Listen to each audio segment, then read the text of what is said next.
ఓం నమో వెంకటేశాయ. జ్యోతిషరత్నకరం ఛానల్కి స్వాగతం.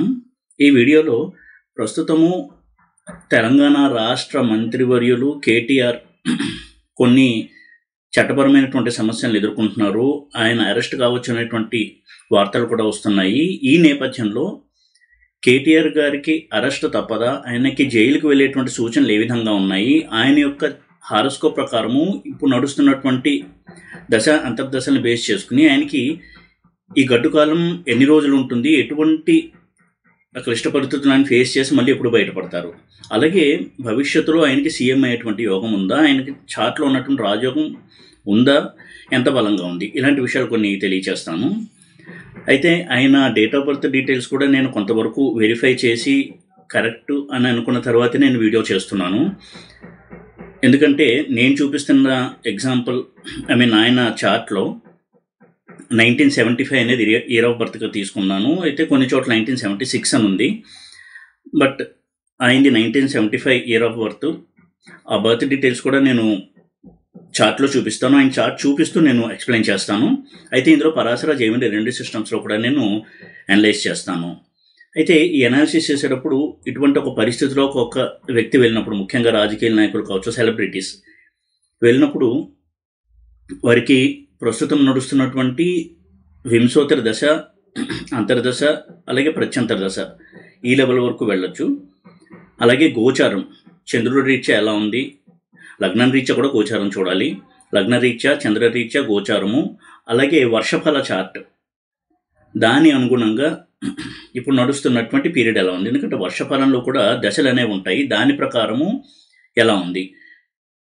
ఇది మనకి సౌత్ ఇండియాలో వర్షఫల గురించి పెద్దగా ఎక్కువగా ప్రచారం అనేది లేదు. కానీ ఒక వ్యక్తి జన్మించినప్పుడు రవి ఎన్ని డిగ్రీల్లో ఉంటాడో నెక్స్ట్ ఇయర్ అదే డిగ్రీలోకి రవి వచ్చినప్పుడు చార్ట్ వేసి దాని ప్రకారం కొన్ని రిజల్ట్స్ మనం చెప్పచ్చు. అది 1 year వరకు వ్యాలిడ్గా ఉంటాయి ఆ రిజల్ట్స్. దాన్ని వర్షఫల్ అనాలిసిస్ అంటాం.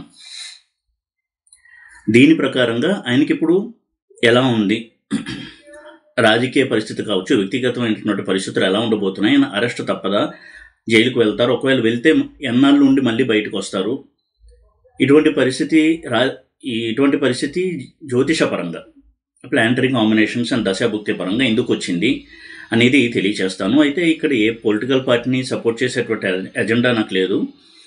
కాబట్టి కామెంట్స్ చేసేవారైనా వ్యూవర్స్ అయినా కానీ ఈ విషయం దృష్టిలో పెట్టుకోండి. ఆయన డేట్ ఆఫ్ బర్త్ డీటెయిల్స్ నేను ఇవి కరెక్ట్ అనుకునే నేను పెడుతున్నాను. కాబట్టి ఒక జ్యోతిషపరమైనటువంటి అవగాహన రావడానికి, మన వ్యక్తిగత జీవితాల్లో కూడా ఇటువంటి దశలు వచ్చినప్పుడు కొన్ని గడ్డు పరిస్థితులను ఎదుర్కొంటాము అన్నటువంటి ఇండికేషన్స్ ఇస్తాయి. కాబట్టి కొంత జాగ్రత్త పడడానికి ఉపయోగపడుతుంది ఈ అనాలిసిస్. ఈ దృష్టికోణంలోనే, ఈ ఉద్దేశంతోనే నేను ఈ వీడియోని చేస్తున్నాను. అంతే తప్ప ఇక్కడ రాజకీయపరమైనటువంటి లేదా వ్యక్తిగతమైనటువంటి ఏ విధమైనటువంటి కారణం కూడా లేదు. సో ఈ వీడియోలో చార్ట్ చూపిస్తూ నేను ఎక్స్ప్లెయిన్ చేస్తాను. ఇది కేటీఆర్ గారి హారోస్కోప్. ఇది ఆయన లగ్నము మిథున లగ్నము, లగ్నంలో బుధుడు, 2 రవి శని, 3 శుక్రుడు, 6 రాహువు, 8 చంద్రుడు, 11 గురు కుజులు, 12 కేతువు. ఆయన యొక్క బర్త్ డీటెయిల్స్ కూడా ఇక్కడ నేను మెన్షన్ చేయడం జరిగింది. 24 జూలై 1975 5:10 hours, అంటే ఉదయం 5:10 సిద్దిపేట.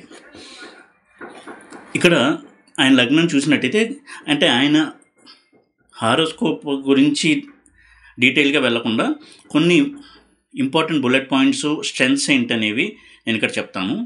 లగ్నంలోనూ బుధుడు ఉండడం అనేది చాలా అద్భుతమైనటువంటి రాజయోగ ప్లేస్మెంట్. అది భద్రయోగాన్ని సూచిస్తుంది.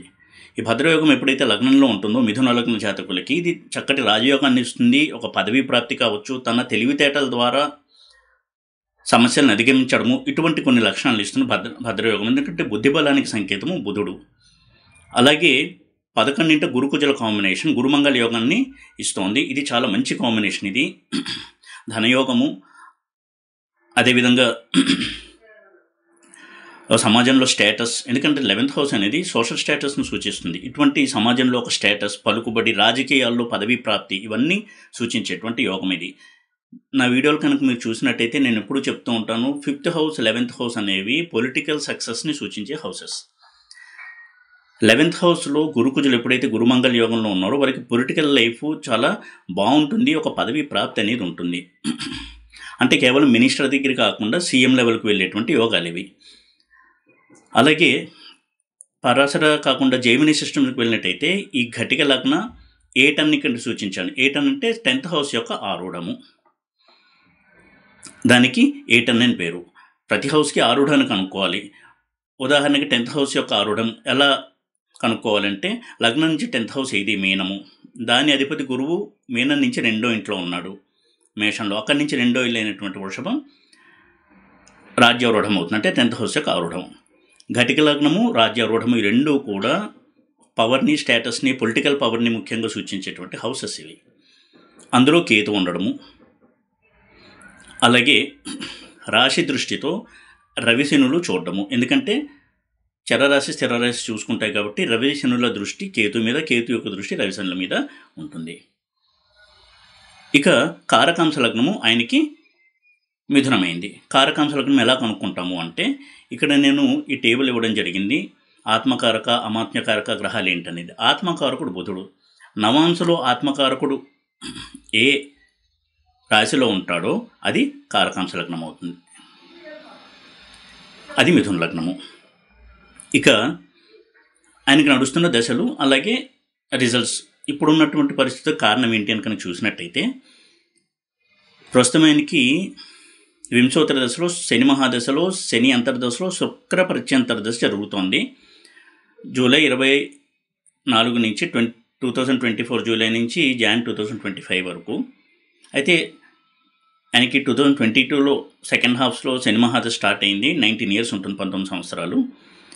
ఇక జైమిని సిస్టమ్స్కి వచ్చినట్టయితే మండూక దశ అనేది కెరీర్కి చూడాలి, అది తుల మహాదశలో సింహాంతర దశ. చరదశ వచ్చే మకర దశలో మేషమంతర్దశ, స్థిర దశ తుల మహాదశలో మిథునాంతర్దశ. ఈ చరదశ ఆల్రౌండ్ సక్సెస్కి, అన్ని పోర్ట్ఫోలియోస్కి మనం చూడాల్సిన దశ. స్థిర దశ అనేది ముఖ్యంగా ఏదైనా ఒక విపత్కర పరిస్థితులు వాటిని ఎలా ఎదుర్కొంటారు ఇలాంటి వాటిని సూచించేటువంటి దశ. ఇక వీటి ఇన్ఫ్లుయెన్స్ ప్రకారం ఇప్పుడు ఆయనకి ఎందుకు ఇటువంటి పరిస్థితి వచ్చింది అని మనకి అర్థమవుతుంది. మొట్టమొదటిగా ఈ జాతకంలో బంధన యోగం అనేది మనం గమనించాల్సి ఉంటుంది. ఎందుకంటే లగ్నం నుంచి సెకండ్ హౌస్ 12th హౌస్లో ప్లానెట్స్ ఉన్నాయి, అలాగే థర్డ్ హౌస్ 11th హౌస్లో ప్లానెట్స్ ఉన్నాయి. ఉండి శని యొక్క మహాదశ నడుస్తోంది. శని అష్టమాధిపతి అవుతాడు. అయితే ఇక్కడ శని చంద్రుల రాశి పరివర్తన ఉంది, అంటే second lord 8th lord exchange అయ్యారు. ఎప్పుడైతే శని చంద్రుల పరివర్తన ఉంటుందో చాలా స్ట్రాంగ్ మైండ్ ఉంటుంది, పట్టుదల ఎక్కువ ఉన్నటువంటి వ్యక్తులుగా ఉంటారు. ఒక్కోసారి మొండి పట్టుదల కూడా ఉంటుంది. తనని నిరూపించుకోవడానికి ఎంత దూరమైనా వెళ్ళడము, ఎంత కష్టం వచ్చినా సరే ఎదుర్కొని ముందుకెళ్ళడము, ఇటువంటి చాలా టఫ్ మెంటాలిటీ ఇస్తుంది శని చంద్రులు కలిసి ఉన్న ఆపోజిట్లో ఉన్న. అలాగే ఇప్పుడు నడుస్తున్న దశ శని మహాదశలో, శని అంతర్దశలో శుక్ర ప్రత్యంతర్దశ. ఈ శని ఎప్పుడైతే అష్టమాధిపత్యం తీసుకుని రవితో కలిసి సెకండ్ హౌస్లో ఉన్నాడో కొంతవరకు మారక ఎఫెక్ట్స్ ఉంటాయి కాబట్టి, ఇటువంటి బంధన యోగంలో కూడా ఉన్నాడు కాబట్టి కొంత తాత్కాలికమైనటువంటి లీగల్ ప్రాబ్లమ్స్ని ఫేస్ చేస్తారు. అంటే రిమాండ్ కోసం వెళ్ళడము, స్వల్పకాలమైనా సరే జైలు జీవితాన్ని చూడాల్సినటువంటి పరిస్థితులు కలగవచ్చు. అలాగే ఈ మండూక దశ చూసినట్టయితే తుల మహాదశ నడుస్తుంది, సింహాంతర దశ. తులకి కేతువు యొక్క దృష్టి ఉంది, అలాగే ఘటిక లగ్నం రాజ్యారూఢం దృష్టి ఉంది. ఈ కేతువు ఎప్పుడైతే ఉంటాడో ఇటువంటి కొంత విపత్కర పరిస్థితులను కలిగిస్తాడు. అదేవిధంగా తుల నుంచి 7వ ఇంట్లో జ్ఞాతికారకుడైన గురువు ఉన్నాడు కుజుడితో. అంటే తన మీద కొంత ఫాల్స్ ఎలిగేషన్స్ కావచ్చు, కొన్ని నేరాలు ఆరోపించబడి కొంతకాలం దానివలన చిక్కులను ఎదుర్కొనేటువంటి పరిస్థితులను కల్పిస్తుంది కాంబినేషన్ ఇది. అలాగే చరదశ చూసినట్టయితే మకరంలో మేషం, మకరం నుంచి 7th హౌస్లో రవి శని ఉండడము, అలాగే మకరాన్ని రాశి దృష్టితో కేతువు ఘటిక లగ్నం అలాగే 8 రాజ్యారూఢం చూడడం. ఇది కూడా ఏంటంటే చంద్రకేతు ఎప్పుడైతే రిలేట్ అయి ఉంటారో రాశి దృష్టితో కొంత మానసికపరమైనటువంటి ఆందోళనలు, మనసు కష్టం కలిగించే సంఘటనలు జరుగుతాయి. అది కూడా అంటే ఘటిక లగ్నం 8 ఉన్నాయి కాబట్టి తన పదవిని గురించి కావచ్చు, రాజకీయ పదవి, దానికి సంబంధించినటువంటి ఆరోపణలైనా ఎదుర్కొంటారు. ఇక స్థిర దశ చూసినట్టయితే తుల దశలో మిథునాంతర దశ. ఇందాక చెప్పినట్టుగా తొల మీద కేతువు ఘటిక లగ్నం 8 దృష్టి ఉంది. అలాగే మిథున అంతర్దశ, మిథునం నుంచి 12వ ఇంట్లో కేతు ఉన్నాడు. ఇది కొంత ఇంప్రిజన్మెంట్ అనేది సూచిస్తుంది. ఇటువంటి దశలు నడుస్తున్నప్పుడు మరి ఇది ఎంతకాలం ఉంటుంది అంటే ఇది తాత్కాలికమే అని చెప్పాల్సి ఉంటుంది. దానికి ఎలా మనం వివరణ ఇవ్వాలి అంటే ఈ పీరియడ్ కూడా చాలా స్వల్పకాలంగా ఉంటుంది. అలాగే గోచారం కూడా మనం దృష్టిలో పెట్టుకోవాలి. గోచార రీత్యా ఆయనకి ఏలినాటి శని తొలగిపోయి మార్చి ఎండింగ్ తర్వాత నుంచి 3వ ఇంట్లోకి శని వస్తారు కాబట్టి చాలా బాగుంటుంది లైఫ్. ఇటువంటి సమస్యల నుంచి విముక్తి కలుగుతుంది. అదేవిధంగా ఆయన వర్షఫల చార్ట్ కనుక చూసినట్టయితే లగ్నం మకర లగ్నం అయింది. 7వ ఇంట్లో రవి శుక్రులు ఉన్నారు. అందులో ముంత అనేది ఉంది. ముంత అంటే అర్థమయ్యే భాషలో చెప్పాలంటే వర్షఫల చాటుకి లగ్నము. ఇటువంటి ముంతకి 8వ ఇంట్లో శని ఉన్నాడు చంద్రుడితో కలిసి. అది కూడా కొంతవరకు ఇటువంటి ఒక కారాగారవాసము లేదా జైలు శిక్ష స్వల్పకాలకమైనటువంటిది సూచించే అవకాశం ఉంది. ఎందుకంటే శని స్వక్షేత్రంలో ఉన్నాడు కాబట్టి ఎక్కువ రోజులు ఆ సమస్య ఉండదు. అలాగే ముంతా నుంచి 2వ ఇంట్లో బుధుడు ఉన్నాడు, శని చంద్రుడు చూస్తున్నారంటే అర్థం ఏంటంటే కొంత తన మీద ఆరోపణలు అనేవి చేయబడతాయి. ఎందుకంటే ముంతా నుంచి 12th లార్డ్ కూడా అవుతాడు బుధుడు. అలాగే 8th లార్డ్ శని పరస్పరం చూసుకుంటున్నారు. 2nd హౌస్లో బుధుడు ఉండి 8th హౌస్లో శని ఉండి ముంతా నుంచి. లగ్నం నుంచి చూసినప్పుడు కూడా లగ్నం నుంచి 2వ ఇంట్లో శని చంద్రులు ఉన్నారు, 8వ ఇంట్లో బుధుడు ఉన్నాడు. ఇవన్నీ కూడా స్వల్పకాలికమైనటువంటి సమస్యను సూచిస్తోంది. అందులోనూ ఈ వర్షఫల చార్ట్లో తజక సిస్టంలో గురుదశ నడుస్తోంది. ఇక్కడ చాలా 1 ఇయర్లో అన్ని దశలు అయిపోతాయి కాబట్టి నవంబర్ 2024 నుంచి ఏప్రిల్ 2025 వరకు గురుదశ నడుస్తుంది. ఈ గురుదశ కొంత ఇబ్బందిగా ఉంటుంది దీనికి. ఎందుకంటే గురువు లగ్నం నుంచి వ్యయాధిపతి, ముంతా నుంచి షష్టాధిపతి, 6th లార్డ్.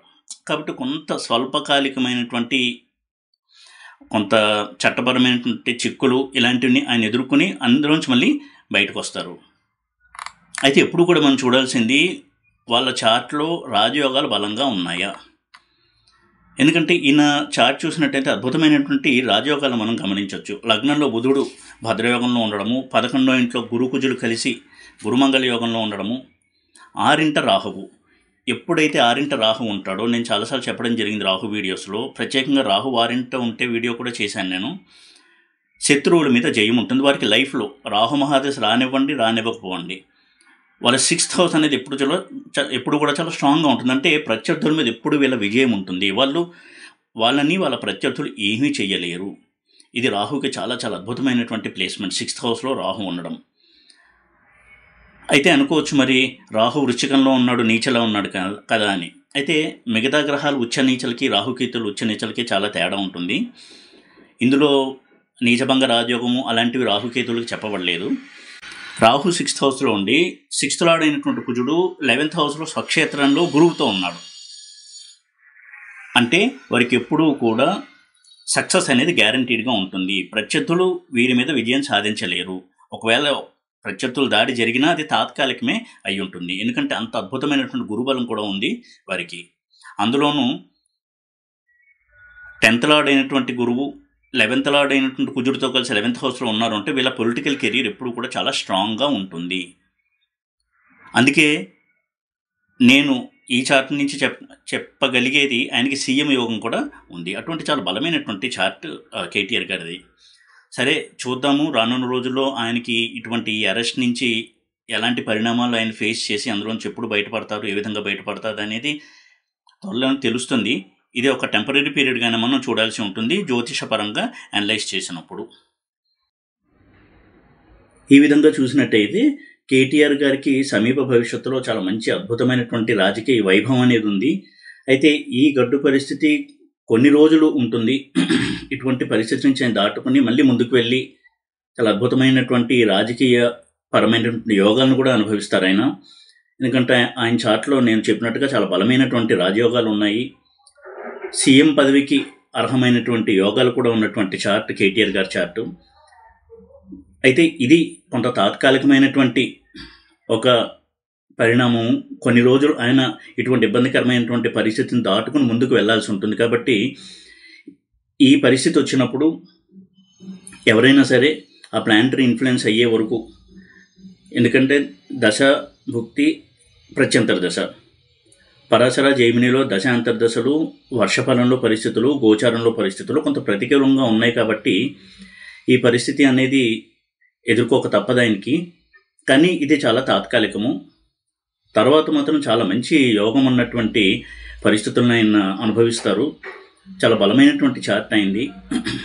ఆ కాంబినేషన్స్ కూడా కొంతవరకు నేను ఎక్స్ప్లెయిన్ చేస్తాను. అయితే ఈ వీడియోలో ఏంటంటే కేవలం ఇప్పుడు ఉన్నటువంటి అరెస్ట్ లేదా జైలు శిక్ష దీనికి సంబంధించినటువంటి ఎజెండా మీదే నేను ఫోకస్ చేస్తూ అనాలిసిస్ చేశాను. ఆయన కంప్లీట్ చార్ట్ అనాలిసిస్ నేను ఈ వీడియోలో చేయట్లేదు.